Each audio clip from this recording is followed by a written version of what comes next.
Welcome to beginner friends. అందరికీ నమస్కారం. ఓం నమో భగవతే వాసుదేవాయ.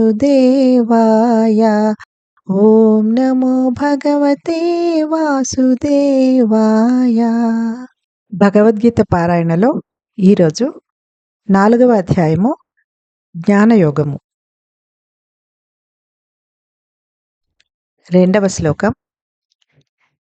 ఏవం పరంపరా ప్రాప్తమిమం రాజర్షయో విదుః సకాలే నేహ మహతా యోగో నష్టః పరంతప. తాత్పర్యం: ఓ శత్రువులను జయించేవాడా అర్జున, రాజర్షులు ఈ విధముగా యోగశాస్త్రమును పరంపరలో పొందినారు. కానీ కాలగమనంలో అది ఈ లోకంలో లుప్తమైపోయినది, అంటే క్షీణించిపోయినది. దివ్య ఆధ్యాత్మిక జ్ఞానాన్ని అవరోహణ క్రమంలో అందుకునేటప్పుడు శిష్యుడు భగవత్ప్రాప్తి తెలిపే శాస్త్రాన్ని గురువు గారి నుండి అర్థం చేసుకుంటాడు. ఆ గురువు తన గురువు నుండి ఇలాగే అందుకున్నాడు. ఈ విధమైన సాంప్రదాయంలోనే రాజర్షులైన నిమి, జనకుడు యోగశాస్త్రాన్ని అర్థం చేసుకున్నారు. ఈ సంప్రదాయం ఆది జగద్గురువైన భగవంతునితోనే మొదలయ్యింది. కానీ ఈ భౌతిక ప్రపంచ స్వభావం ఎలాంటిదంటే కాలక్రమంలో ఈ జ్ఞానం లుప్తమైపోయింది, అంటే క్షీణించిపోయింది. ప్రాపంచిక మనస్తత్వం గల కపటులైన శిష్యులు తమ కళంకిత దృక్పథం పరంగా జ్ఞానాన్ని అన్వయిస్తారు.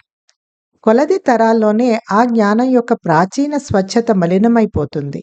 ఇలా జరిగినప్పుడు తన అకారణ కరుణచే భగవంతుడు ఆ సందేశాన్ని మానవజాతి సంక్షేమం కోసం తిరిగి సుస్థిరపరుస్తాడు. ఆ పనిని తానే ఈ లోకంలో స్వయంగా అవతరించి గాని, లేదా తన పని కోసమే నియమింపబడ్డ భగవత్ ప్రాప్తి నొందిన మహనీయుని ద్వారా గాని చేస్తాడు.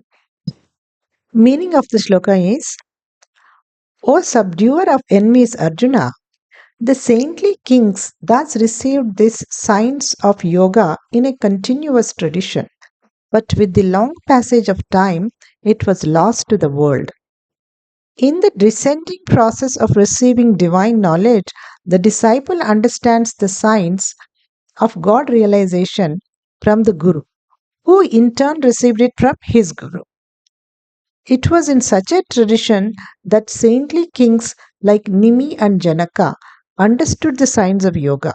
This tradition starts from God Himself, who is the first Guru of the world. However, the nature of this material world is such that with the passage of time, this knowledge got lost. Materially minded and insincere disciples interpret the teachings according to their blemished perspectives. Within a few generations, its pristine purity is contaminated. When this happens, by His causeless grace, God re-establishes the tradition for the benefit of humankind. He may do so either by Himself descending in the world or through a great God-realized saint who becomes a conduit for God's work on earth. Om Namo Bhagavate Vasudevaya.